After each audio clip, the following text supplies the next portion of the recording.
Olá, sejam bem-vindos a mais um estudo, que hoje tem como título O Grande Conflito, parte 2.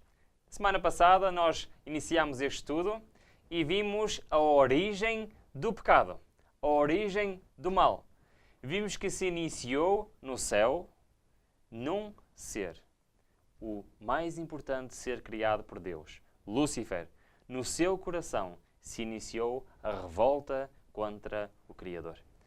E vimos que devido às suas mentiras, as mentiras que ele propagou no céu, 1/3 dos anjos foram enganados.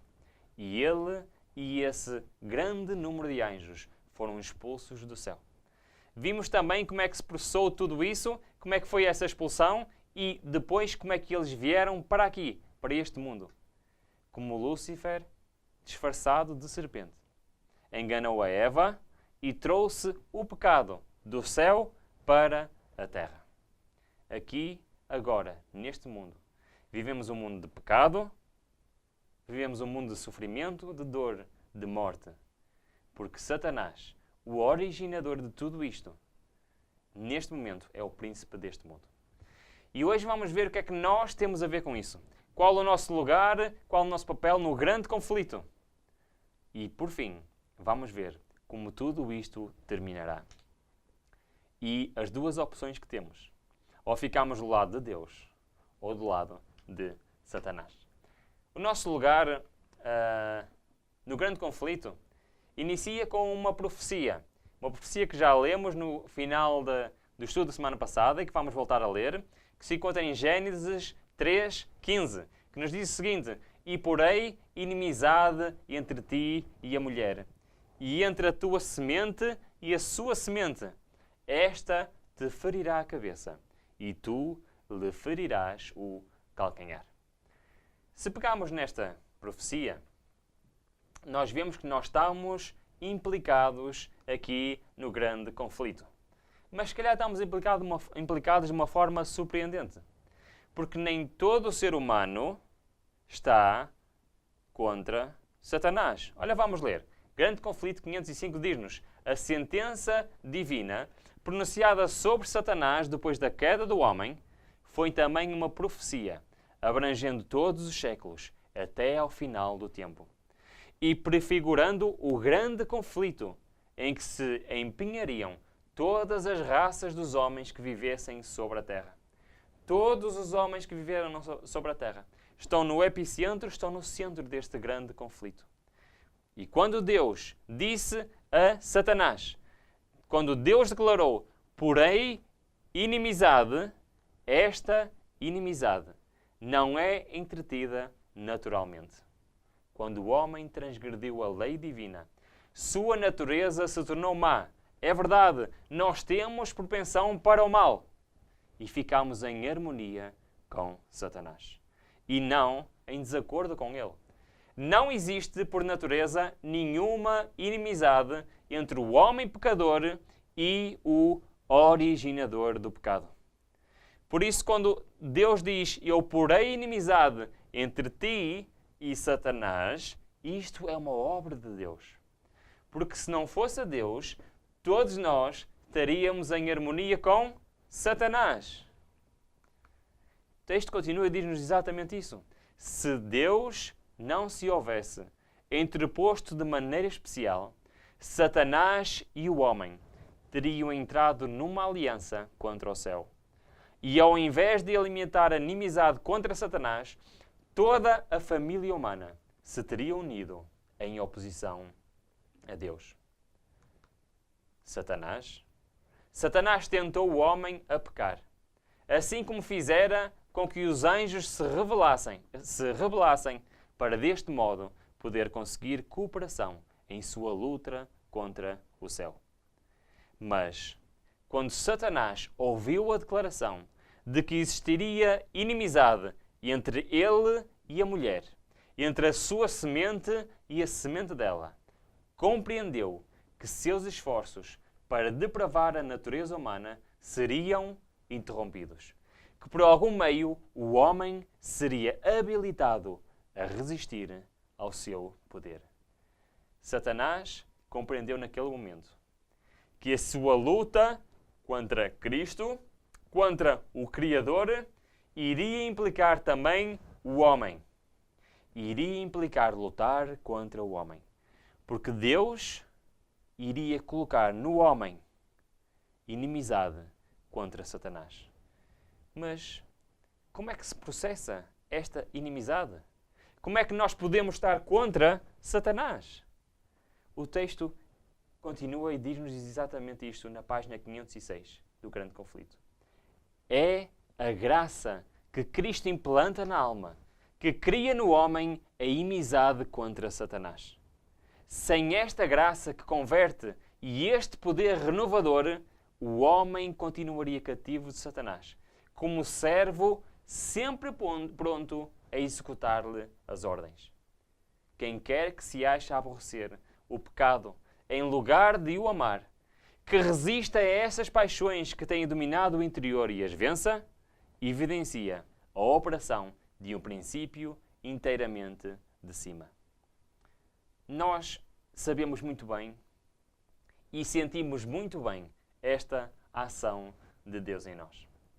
Sempre, mesmo que eu não conheça a Bíblia, mesmo que eu não conheça os mandamentos de Deus, sempre que eu vou fazer algo de errado, como é que eu sei que isso é errado? Reparem, mesmo que eu não conheça a Bíblia e os seus mandamentos, eu sei que roubar é errado. Eu sei que matar é errado. Ora, como é que eu sei isto? Sempre que eu vou fazer alguma coisa que eu sei que está errado, há algo em mim que me diz, Ruben, isso está errado. Essa voz que eu ouço não vai decidir por mim. Não me vai obrigar a fazer o que é certo. Mas vai-me avisar, atenção, que esse objeto que está aí não é teu, não o deves roubar. E eu até posso ter vontade de roubar, mas vou sentir na minha mente esta voz a dizer, isso não está correto. Ora, isto é uma ação de cima. Isto é uma ação de Deus. E isto coloca inimizade entre nós e Satanás. Porque com a ajuda de Deus, nós podemos deixar de fazer a vontade de Satanás, de fazer a vontade à nossa natureza, que é uma natureza má, e passamos a ter vontade de fazer a vontade de Deus e de cumprir a sua lei.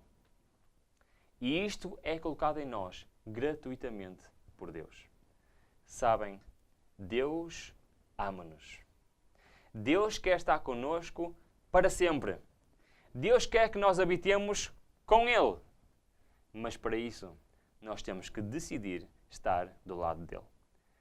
E esta decisão que temos que tomar, ou fazer a vontade à nossa natureza má, ou fazer a vontade à boa natureza de Deus, torna-se o grande conflito em nós. De que lado estamos nós? Estamos do lado de Satanás. Estamos do lado de Deus. Não existe outra opção. Neste grande conflito cósmico, ou estamos de um lado, ou estamos do outro. Ou fazemos a vontade de Deus, ou se não a fazemos, estamos a fazer a vontade de Satanás. E naturalmente estamos em harmonia com ele. Está nas nossas mãos decidir de que lado queremos estar do grande conflito. Mas vamos continuar o texto. E o texto diz-nos então que quem quer que veja o caráter repelente do pecado e na força do alto resista à tentação, certamente suscitará a ira de Satanás e de seus súbditos. Ódio aos puros princípios da verdade e opróbrio e perseguição aos seus defensores existirão enquanto houver pecado e pecadores. Os seguidores de Cristo e os servos de Satanás não podem harmonizar-se. O agravo da cruz não cessou. Esta luta, este grande conflito que começou neste mundo com Adão e Eva, não cessou na cruz, continua. Apesar de Satanás estar derrotado, continua a tentar derrotar cada um de nós. Continua a tentar nos afastar da lei de Deus, do caráter de Deus. E todos aqueles que se quiserem unir a Deus, rejeitar as tentações deste mundo, estarão a comprar uma luta com Satanás. E é isso mesmo que se encontra em 2 Timóteo 3,12, onde nos diz que todos os que piamente querem viver em Cristo Jesus padecerão perseguições. Isto é uma realidade. Continua o texto então e diz-nos no grande conflito: assim como Satanás se esforçou para lançar ignomínia sobre Deus, seus agentes procuram fazer mal ao povo do Senhor. O Espírito que matou a Cristo impele os ímpios a destruir seus seguidores. Tudo isto está prefigurado naquela primeira profecia que nos disse e que lemos no início: porém inimizade entre ti e a mulher, e entre a tua semente e a sua semente, e isto continuará até ao final do tempo, até ao grande dia do Senhor. Isto será uma constante. Desde a queda do homem até à segunda vinda de Cristo, o último dia da história deste mundo, conforme o conhecemos hoje. E este grande conflito será uma realidade na vida de todos os seres humanos. Na minha vida, na tua vida, isto é uma realidade. O texto continua e diz-nos então que enquanto os homens se acham em ignorância quanto aos seus estratagemas, os estratagemas de Satanás, este vigilante adversário se põe em seu caminho a cada momento.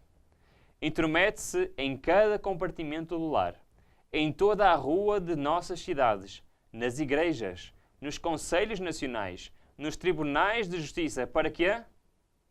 Para cumprir a sua ação. De quê? Para ir confundindo, enganando, seduzindo, arruinando por toda a parte a alma e o corpo de homens, mulheres e crianças, desmembrando famílias, semeando ódios, rivalidade, contenda, sedição, assassino. E o mundo cristão parece olhar para estas coisas como se Deus as tivesse designado e elas devessem existir. Nós não fomos criados para o sofrimento. Nós não fomos criados para a morte. Nós não fomos criados para viver num mundo assim. Fomos criados para viver num mundo perfeito, em perfeita harmonia, em que cada segundo é um segundo de 100% felicidade, satisfação. Nós não estamos preparados para viver num mundo assim. Nós não estamos preparados para o domínio de Satanás. Nós fomos criados para o domínio de Deus. Um Deus de amor, não um Deus de destruição. E a obra de Satanás é esta. É destruir a vida de cada ser humano. E se pudesse, mataria cada ser humano. Mas Deus se intromete. E Deus nos dá poder para resistir às tentações de Satanás. 2 Coríntios, Paulo fala-nos exatamente disto que acabamos de ler. E diz-nos então que o Deus deste século, ou seja, o governador deste mundo, Satanás, o que é que ele fez? Cegou o entendimento aos incrédulos, para que lhes não resplandesse à luz do Evangelho, da glória de Cristo, que é a imagem de Deus. É verdade. Deus tem cegado os olhos a milhões e milhões de pessoas. De tal forma que quase ninguém acredita na sua existência. Já quase ninguém acredita que Satanás existe. De tal forma foi que ele se escondeu por trás dos bastidores. Mas a sua obra está plenamente à vista de todos. Em continuação, então, com o texto, diz-nos que todos os que não são decididos seguidores de Cristo são o quê? São servos de Satanás. No coração não regenerado há amor ao pecado e disposição para acariciá-lo e desculpá-lo. No coração renovado há ódio e decidida resistência ao pecado. temos aqui a diferença. Uns amam o pecado, o querem acariciar e outros querem resistir. Quando os cristãos escolhem a sociedade dos ímpios e incrédulos, expõem-se à tentação. Satanás esconde-se das vistas e furtivamente estende sobre os olhos deles seu véu enganador. Não podem ver que tal companhia é calculada a fazer-lhes mal. E ao mesmo tempo em que constantemente vão assimilando o mundo, no que respeita ao caráter, palavras e ações, mais e mais cegos se tornam. A conformidade aos costumes mundanos converte a igreja ao mundo, jamais converte o mundo a Cristo. Quanto mais nós contemplamos as obras deste mundo, quanto mais contemplamos aquilo que os ímpios fazem, mais assimilamos o caráter deste mundo e toda a malícia que existe no mundo. E se nós estamos a contemplar, a ver constantemente coisas que são inspiradas por Satanás, vamos ser transformados por isso. E não vamos ser transformados à imagem de Deus. E por isso nós vivemos num mundo repleto, cheio de tentações de Satanás, para afastar as pessoas da palavra de Deus. Satanás, continuando com o grande conflito, Satanás assaltou a Cristo com as mais cruéis e subtis tentações. Foi, porém, repelido em cada conflito. Aquelas batalhas foram travadas em nosso favor. Aquelas vitórias nos tornaram possível vencer. Cristo dará força a todos os que a busquem. Sem o consentimento próprio, ninguém poderá ser vencido por Satanás. O tentador não tem poder para governar a vontade ou forçar a alma a pecar. O facto de Cristo ter vencido deve incutir em seus seguidores coragem para combater varonilmente na peleja contra o pecado e Satanás. O texto que lemos ao início, de que Cristo seria colocar uma inimizade entre o homem e Satanás, e entre a sua semente e a sua semente, também era uma profecia que apontava que um dia de o homem iria nascer alguém. Alguém que não era deste mundo, mas alguém que deixou o céu, que veio a este mundo se tornar humano para provar que Satanás pode ser vencido. E esse ser foi o próprio Deus. Esse ser foi Cristo. Cristo deixou o céu, veio a esta terra e veio mostrar que Satanás poderia ser vencido. Porque Satanás não te pode obrigar a pecar. Satanás pode pôr a mais forte tentação à tua frente, fazer tudo ao seu alcance para tu caíres, mas só tu é que podes decidir. Um dia vamos ser salvos ou vamos ser condenados. Independentemente da salvação que Cristo oferece, independentemente da perdição que Satanás oferece, um dia vamos ser condenados. Um dia vamos ser salvos por causa das nossas decisões. É a minha decisão que permite a ação de Cristo em mim. É a minha decisão que permite a tentação de Satanás em mim ser uma realidade. Satanás não te pode obrigar a fazer nada.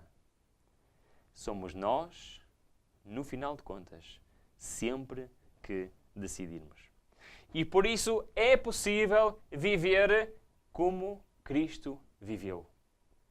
E aqui vamos ler, então, o exemplo de Cristo. Foi tentado muito mais do que qualquer ser humano alguma vez foi tentado e não caiu na tentação.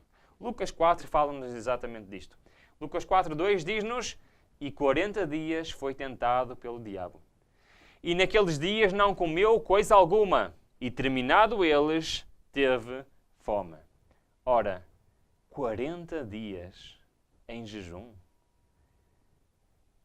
Alguém que já teve 40 dias em jejum está numa situação completamente debilitada. E 40 dias a ser tentado por Satanás em jejum, realmente é algo que nós não conseguimos imaginar. E eu uma vez, devido a um problema de saúde, estive 7 dias sem comer. E eu digo-vos que é uma tarefa muito, muito difícil. Eu só posso imaginar o que é que seja 40 dias. Mas o que é que aconteceu no final destes 40 dias? Conseguiu Cristo vencer a Satanás? Vamos ler. Versículo 3 e 4 diz-nos o seguinte. E disse-lhe o diabo, se tu és o Filho de Deus, diz a esta pedra que se transforme em pão. E Jesus lhe respondeu dizendo, está escrito, que nem só de pão viverá o homem, mas de toda a palavra de Deus. Tinha poder Cristo para transformar aquela pedra em pão ou não tinha? Bom, se fosse na sua natureza humana, não teria. Mas se fosse na sua natureza divina, claro que teria. Mas Cristo estava aqui como humano. E todos os milagres que Cristo fez foi pela ação de quem? Pela ação do Espírito Santo, pela ação dos seres celestiais que o estavam a ajudar. E através da sua comunhão e ligação com o Pai. Então poderia Cristo estar a fazer um milagre para beneficiar-se a Ele próprio? Teria isto alguma lógica? Claro que não. E por isso é que Satanás tentar a Cristo, fazendo que ele fizesse algum milagre que se beneficiasse a ele próprio. Mas 40 dias sem comer é muito tempo. Será que isto foi realmente uma tentação muito forte? Mas Cristo respondeu, está escrito que nem só de pão viverá o homem, mas de toda a palavra de Deus. Cristo, como ser humano, confiava a 100% em Deus em todas as questões da sua vida. E ele confiava que Deus iria lhe prover mantimento. E mesmo ao fim de 40 dias, isso não vacilou no seu pensamento. Isto foi exatamente o contrário do que Eva fez. Se formos a Gênesis 3:6, novamente, o que é que nos diz lá? Que a mulher olhou e viu que naquela árvore tinha um fruto que era muito apetitoso, era bom para se comer. Há quantos dias estaria Eva sem comer? Há nenhum. Teria Eva fome? Com certeza que não. Havia mais do que alimento em todo o jardim do Éden. Mas mesmo assim, esta mesma tentação, a tentação pelo apetite, Eva olhou para aquele fruto, viu que ele era apetecível, desejou comê-lo e comeu daquele fruto. Foi através de uma tentação pelo apetite que o homem caiu na cilada de Satanás. E foi dessa mesma forma que as tentações começaram ali entre Satanás e Cristo. Pelo apetite foi a primeira grande tentação. E onde o homem caiu, Cristo não caiu. Cristo venceu. No Conselho sobre o Regime Alimentar, na página 185, diz-nos o seguinte. Para Cristo, como para o santo par no Éden, o apetite foi o terreno da primeira grande tentação. Exatamente onde começar a ruína, deveria começar a obra de nossa redenção. Como pela condescendência com o apetite caíra Adão, assim, pela negação do apetite, deveria Cristo vencer. Primeira grande tentação foi pelo apetite. O homem caiu logo à primeira. A primeira grande tentação para Cristo foi pelo apetite. E Cristo se manteve firme e não cedeu à tentação. Isto é uma grande lição para cada um de nós. Sabem porquê? Porque nós hoje somos também tentados constantemente pelo apetite.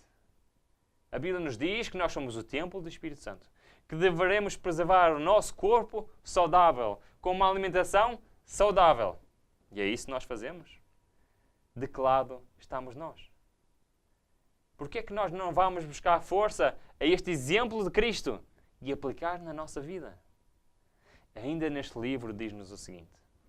o dominador poder do apetite, demonstrar-se-á a ruína de milhares. Quando? Se houvessem vencido neste ponto, onde Cristo também venceu, teriam tido poder moral para alcançar a vitória sobre todas as outras tentações de Satanás. Que texto poderoso!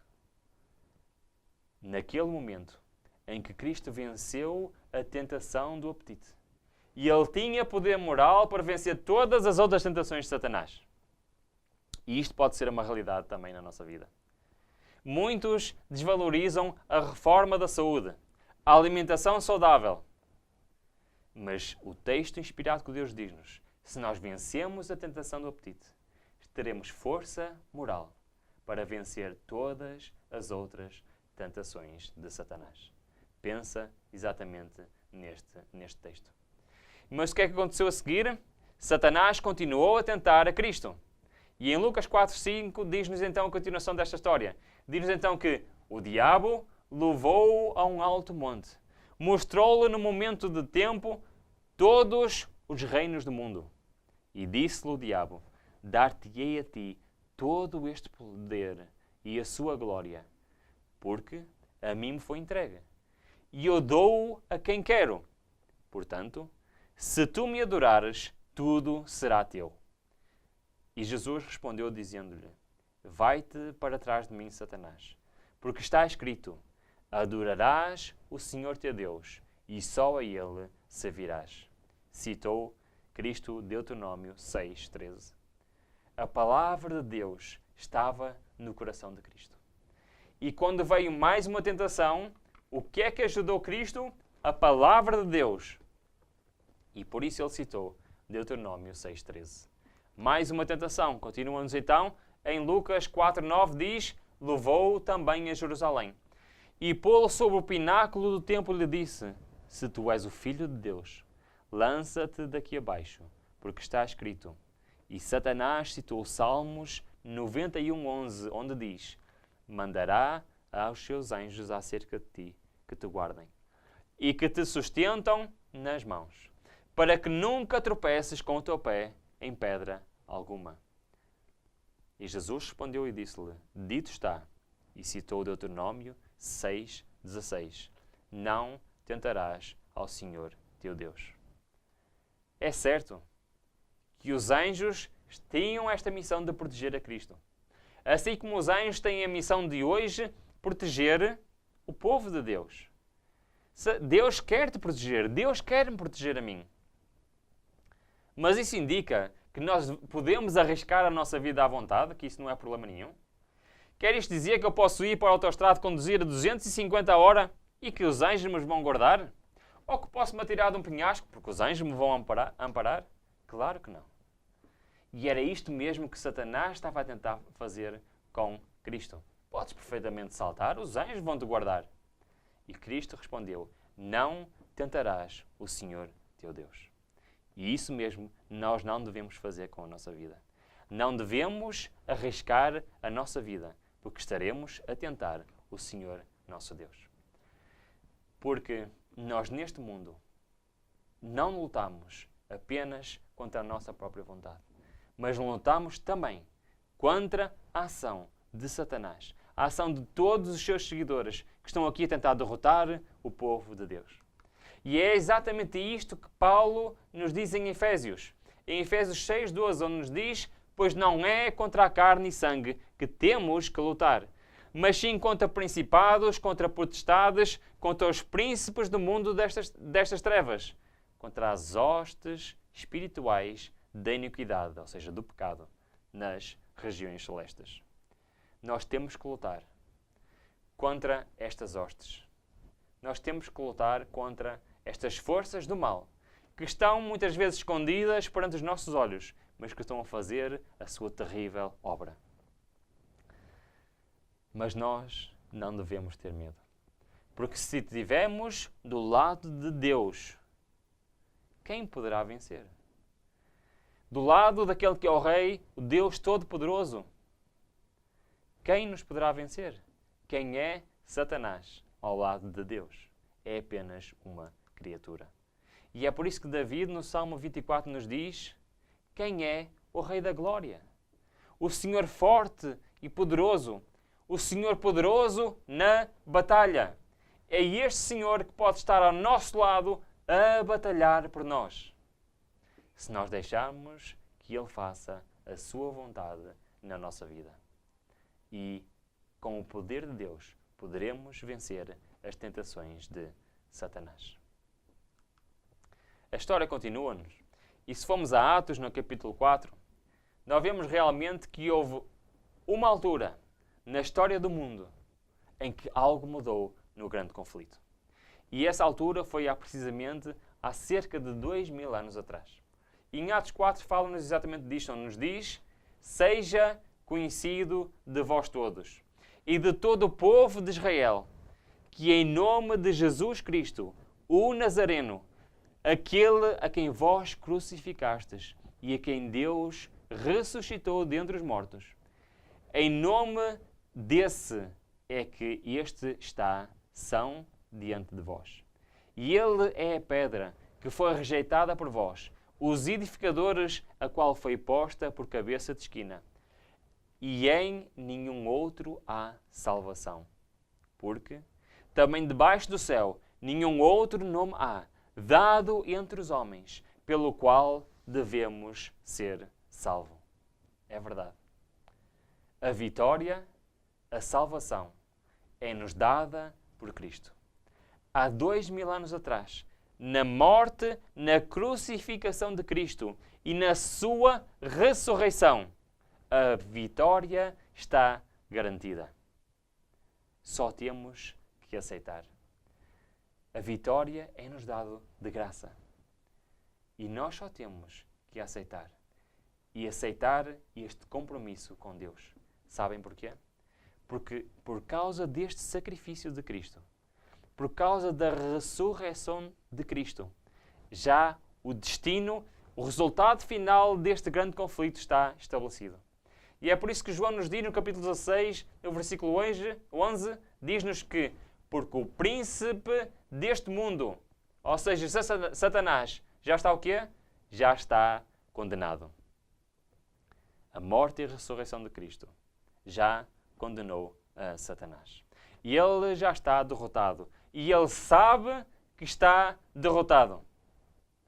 Mas ainda tem uma obra a fazer. É tentar levar o máximo de pessoas com ele. E eu não quero estar do lado de Satanás. Eu quero estar do lado de Cristo. E por isso luto diariamente contra as tentações de Satanás. E para fazer a sua vontade, a vontade de Deus. E para perceber qual é a sua vontade. Mas avançando com a história, vamos agora para a ponta final. O que é que vai acontecer?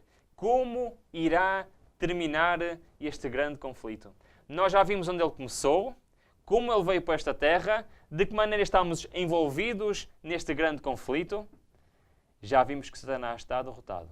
E agora vamos perceber como irá terminar este grande conflito. Diz-nos o desejar todas as nações, a terra, o próprio campo em que Satanás reclama como seu, será não apenas redimida, mas exaltada. Nosso pequenino mundo, sob a maldição do pecado, a única mancha escura de sua gloriosa criação, será honrado acima de todos os outros mundos do universo de Deus. Aqui, onde o Filho de Deus habitou na humanidade, onde o Rei da Glória viveu e sofreu e morreu, aqui, quando Ele houver feito novas todas as coisas, será o tabernáculo de Deus com os homens. Ora, Satanás trouxe o mal para este mundo. Trouxe o pecado, o sofrimento, a dor. Trouxe a morte para este mundo. Mas o que nos está prometido na palavra de Deus é que tudo isto terá um fim. Tudo isto terminará. E que Satanás perderá o seu domínio sobre esta terra. E que esta terra não só será limpa, será restaurada, mas será então o sítio no universo que será honrado acima de todos os outros. Todos os mundos criados por Deus, todos os outros seres que existem espalhados por todo o universo. E este será o mais honrado, porque Deus habitará aqui com o homem. João viu com os seus próprios olhos nesta nova terra. João viu a nova Jerusalém, a nova cidade. E diz-nos em Apocalipse exatamente isto. E eu, João, vi a santa cidade, a nova Jerusalém, que de Deus descia do céu, adereçada como uma esposa ataviada para o seu marido. E ouvi uma grande voz do céu que dizia: Eis aqui o tabernáculo de Deus com os homens. Pois com eles habitará, e eles serão o seu povo, e o mesmo Deus estará com eles, e será o seu Deus. E Deus limpará a seus olhos toda a lágrima, e não haverá mais morte, nem pranto, nem clamor, nem dor. Então Deus tem um novo plano para este mundo.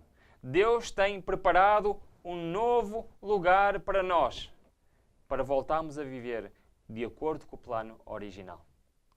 Mas este plano implica uma limpeza. Implica que tem que ser destruído o mal, que tem que ser destruído o pecado. Como é que isto vai acontecer? Vamos ver.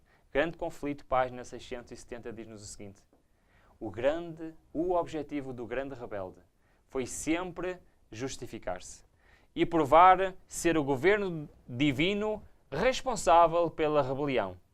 Quanto a ele, o responsável, obviamente. A esse fim, aplicou todo o poder de seu pujante intelecto. Trabalhou deliberadamente e sistematicamente e com maravilhoso êxito, levando vastas multidões a aceitar o seu modo de ver quanto ao grande conflito, que há tanto tempo se vem desenvolvendo. Durante milhares de anos, esse chefe conspirador tem apresentado a falsidade em lugar da verdade. Esta é a sua especialidade, apresentar mentiras. Satanás vê que sua rebelião voluntária o inabilitou para o céu. Adestrou suas faculdades para guerrear contra Deus. A pureza, paz e harmonia do céu ser-lhe-iam suprema tortura. Suas acusações contra a misericórdia e justiça de Deus silenciaram agora. A exprovação que se esforçou por lançar sobre Jeová repousa inteiramente sobre ele. Nesta altura, em que depois da santa cidade chegar a esta terra, Satanás vai, por fim, ter que enfrentar a sua condenação. E ele vai perceber que o seu lugar não era no céu. E então, vemos realmente aqui neste texto que a exprovação que se esforçou por lançar sobre Jeová agora repousa em quem? Repousa nele. E agora, Satanás se curva e confessa a justiça de sua sentença. Até Satanás se vai convencer que a sua sentença é o quê? É justa. E se cumprirá aqui, nesta altura, após este mundo receber a nova cidade, a cidade de Jerusalém, onde será a habitação dos salvos para todo sempre, neste mundo, se cumprirá a profecia que se encontra em Salmos 145:10 e que nos diz: todas as tuas obras te louvarão, ó Senhor, e os teus santos te bendirão. O texto continua e relata-nos exatamente isto. A história do pecado permanecerá por toda a eternidade, como testemunho de que a existência da lei de Deus se acha ligada à felicidade de todos os seres por Ele criado. É apenas quando há harmonia com a lei de Deus que existe felicidade nos seres criados. À vista de todos os factos do grande conflito, o universo inteiro, tanto os que são fiéis como os rebeldes, de comum acordo declaram: justo e verdadeiros são os teus caminhos, ó Rei dos Santos. Neste momento, as mentiras que Satanás colocou no céu, que trouxe para esta terra, estão postas de lado. Toda a gente vai saber que tudo isto era mentira. Tudo aquilo que Satanás tentou convencer no céu, que hoje nos tenta convencer agora, que põe em causa o caráter e a lei de Deus, que põe em causa o caráter e o lugar de Jesus, e que põe em causa que nós devemos preocupar-nos com os nossos deveres, com os nossos direitos, em vez dos nossos deveres, são mentiras de Satanás. E perante o universo foi apresentado claramente o grande sacrifício feito pelo Pai e o Filho em prol do homem. É chegada a hora em que Cristo ocupa a sua devida posição, aquela que Satanás queria, sendo glorificado acima dos principados e potestades e sobre todo o nome que se nomeia. E sobe o cântico de louvor dos que estão vestidos de branco em redor do trono. Neste momento em que todos vão reparar que Satanás era o grande adversário, o grande mentiroso, Deus irá realmente fazer algo de extraordinário. Cristo finalmente irá ser provado qual o seu lugar no universo, qual a sua posição. E todos irão reconhecer que aquilo que Satanás queria era a posição de Cristo, mas não o caráter de Cristo. Satanás queria o lugar de Cristo, mas não queria ser como Cristo. E nós muitas vezes, ainda hoje, na nossa vida, nós queremos ser cristãos porque sabemos as promessas que são dadas aos cristãos. Mas não queremos ser como Cristo. Queremos continuar a viver a nossa vida. Queremos continuar a fazer aquilo que nós queremos, mas queremos ser cristãos. Ora, isto era o plano de Satanás. Satanás queria fazer a sua própria vontade, mas queria o lugar de Cristo. Mas vemos que isso não é possível. E também não será possível a nós um dia lá estarmos se o caráter de Cristo não for uma realidade na nossa vida. Não vamos poder querer levar o nosso caráter com defeitos para o céu. Isso não vai ser possível. Por isso, hoje, aqui, nesta terra, o nosso trabalho é estarmos em comunhão com Deus. Em pôr o nosso caráter semelhante ao caráter de Cristo, para que um dia possamos estar do lado dele. E cantar aquilo que estes salvos vão cantar, vestidos de branco, em redor do trono. E vão cantar o quê? O cântico do Apocalipse 5, 12 e 13, que nos diz: digno é o Cordeiro que foi morto, de receber o poder e riquezas e sabedoria e força, e honra e glória e ações de graças. E ouvi a toda a criatura que está no céu e na terra, e debaixo da terra, e que estão no mar, e a todas as coisas que neles há a dizer, ao que está assentado sobre o trono e ao Cordeiro, sejam dadas ações de graças, e honra e glória e poder para todo sempre. Neste preciso momento, em que o caráter de Deus, a sua lei, o caráter de Cristo, a sua posição, vão ser restabelecidos e compreendidos por todos os seres no universo, algo de muito estranho vai acontecer. Deus vai ter que fazer algo contra a sua própria natureza. Porque Deus não quer destruir ninguém. Deus não quer eliminar ninguém. E Ele quer que todos os seres que Ele criou vivam para sempre. Mas neste preciso momento, Deus irá realizar um ato que lhe é estranho, mas que é necessário. E esse ato encontra-se escrito em vários livros da Bíblia. E vamos ler alguns para nós percebermos o que é que vai acontecer. Mas de facto é um ato estranho para Deus, como diz Isaías 28, 21, porque o Senhor se levantará, como no monte de Perazim, e se irará, como no vale de Gibeão, para fazer a sua obra, a sua estranha obra, para executar o seu ato, o seu estranho ato. E porquê que é estranho? Porque, como diz em Ezequiel, diz-lhes: vivo eu, diz o Senhor Deus, que não tenho prazer na morte do ímpio, mas em que o ímpio se converta do seu caminho e viva. Convertei-vos. Convertei-vos dos vossos maus caminhos. Por que razão morrereis, ó casa de Israel?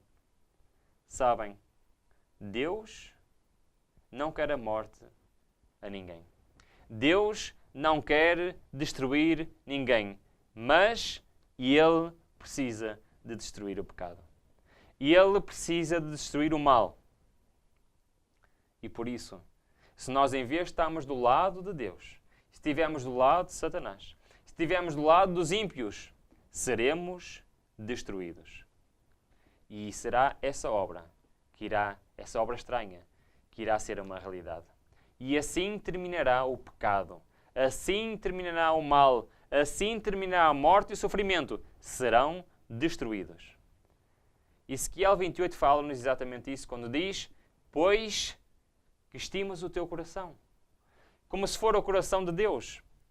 Eis que eu trarei sobre ti estranhos, os mais formidáveis dentre as nações, os quais desembainharão as suas espadas contra a formosura da tua sabedoria, e mancharão o teu resplendor.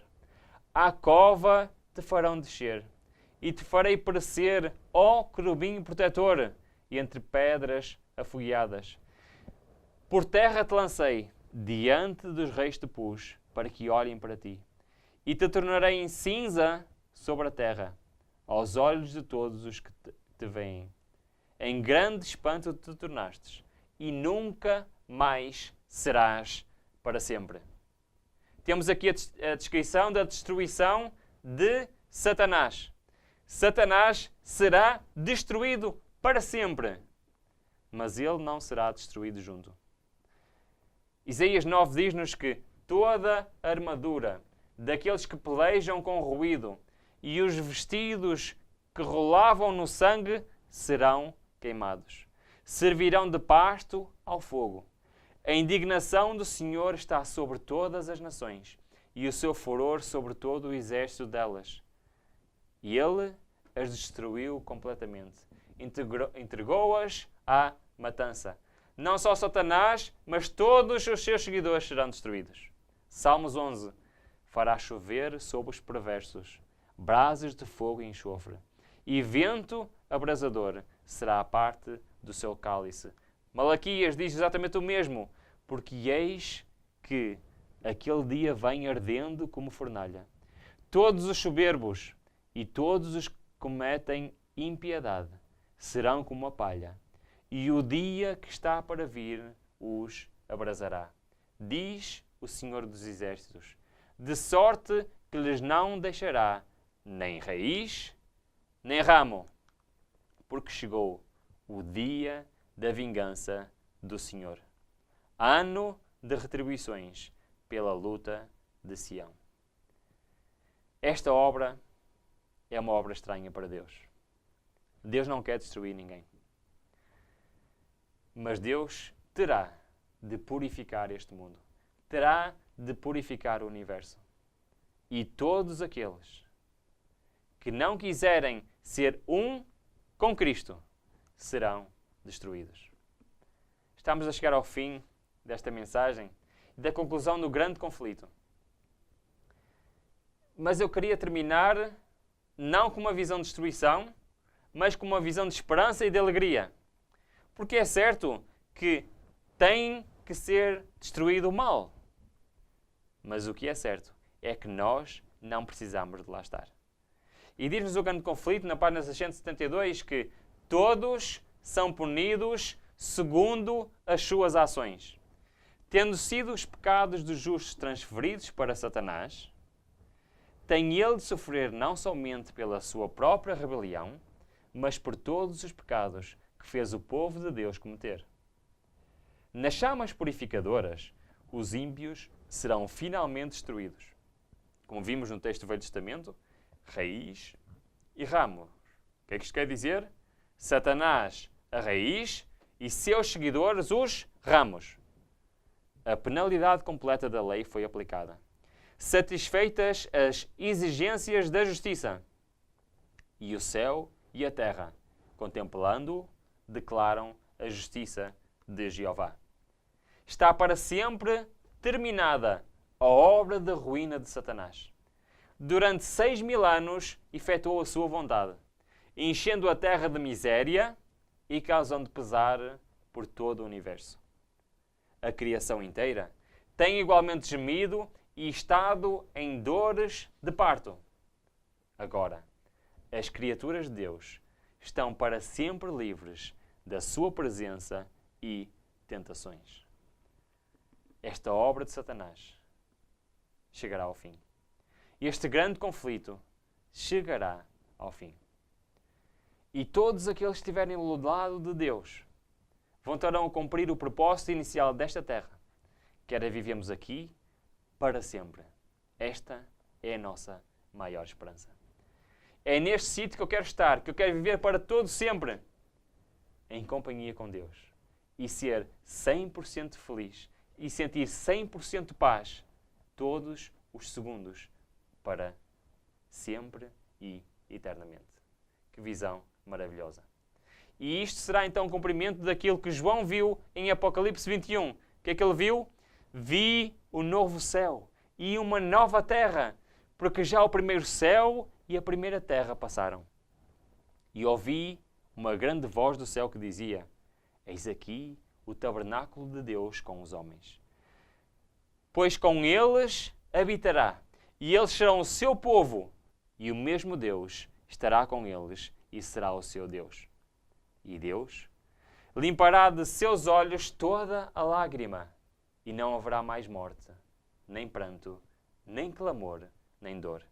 Porque já as primeiras coisas são passadas. E o que estava assentado sobre o trono disse: Eis que faço novas todas as coisas. E disse-me: Escreve, porque estas palavras são o quê? São verdadeiras e fiéis. O grande conflito terminou. Pecado e pecadores não mais existem. O universo inteiro está purificado. Uma única palpitação de harmonioso júbilo vibra por toda a vasta criação. Naquele que tudo criou, emanam vida, luz e alegria por todos os domínios do espaço infinito. Desde o minúsculo átomo até aos maiores dos mundos, todas as coisas, animadas e inanimadas, em sua serena beleza e perfeito gozo, declaram que Deus é amor. Este é o fim do grande conflito. Nós, neste estudo, dividido em duas partes, vimos onde começou este grande conflito.